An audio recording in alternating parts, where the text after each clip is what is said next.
Hello and welcome to the JB&M Sports Fanatic channel. Thank you for joining me for this video.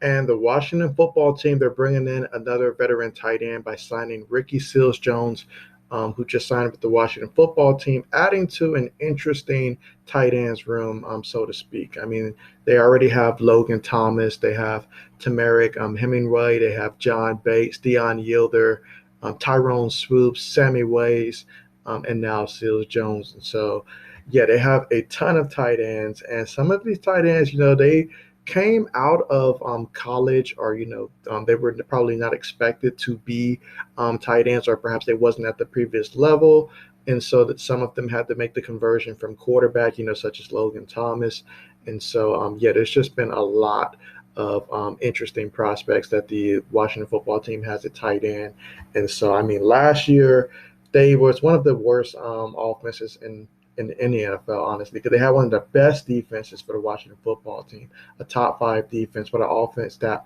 faltered towards the bottom five. They went through quarterbacks, Dwayne Haskins, as well as last year. They ended up with Alex Smith. And so they just went through a whole bunch of quarterbacks.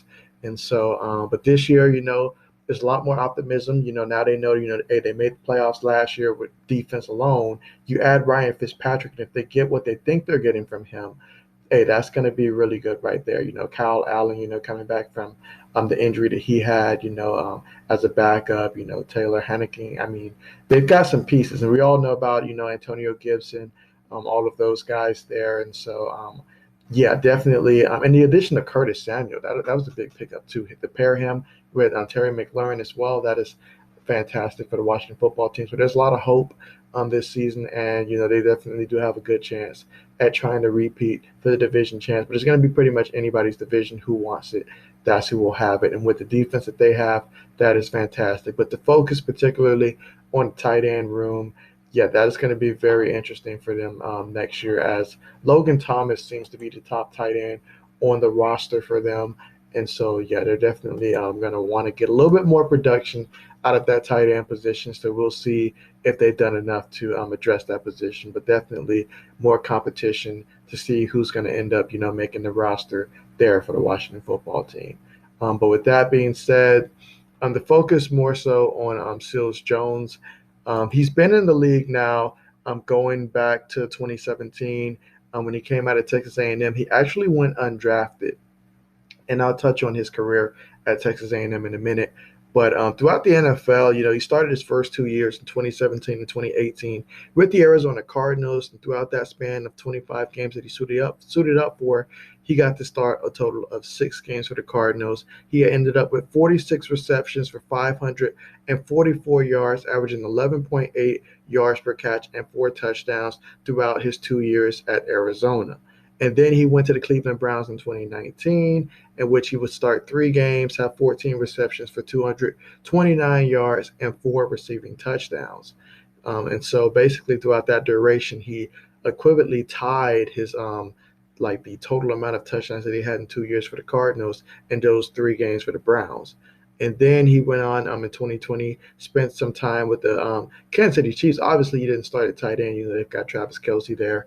But he got to suit up for 2 games and did not have a single reception this past season. So he's definitely looking to rebound from that and see if the Washington football team will have a role for him to be able to come in and contribute at that position, as the Washington football team certainly can use more production at the tight end position for sure.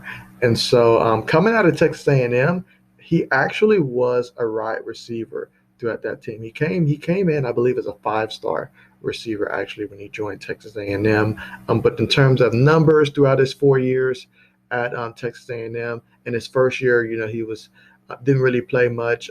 But throughout his time there, he actually had, in terms of receiving yards, he had a total of 123 receptions for 1,442 yards, averaging 11.7 yards a catch and 10 receiving touchdowns. And so he opted to forgo, I believe, his senior season, though. So due to that, it did hurt him in terms of being drafted, as he did not get drafted. He was undrafted. And what really probably cost him in terms of just not being drafted, it ultimately boiled down to his 40 time. He did not have what they considered, NFL wide receiver speed. I believe he ran a 4.69. And so that, and being 6'5", 243 pounds, that's why he ended up being a tight end as opposed to a wide receiver at the NFL level. And so just, I mean, you see what happened with the Calvin Benjamin, him returning to the NFL, couldn't make it as a receiver simply because of his size. And so, or should I say, he had to convert to a tight end because he was a receiver for some time in this league. But yeah, he had to convert to a tight end. So obviously at that size, they want you to go out there and basically be a tight end, you know. So, but yeah, so definitely a very intriguing player, you know. So looking forward to seeing how the Washington football team is going to utilize him, you know, especially since he's at that tight end position. But he has the skills of a receiver, so we'll see how that works out, you know, for them moving forward. Certainly excited to see, you know, how that would look. But with that being said, thank you so much for joining me for this video. Hope you enjoyed it. And as always, you know, as more news continues to drop, you can be sure to find it here. So thanks again for watching, and see you guys next time.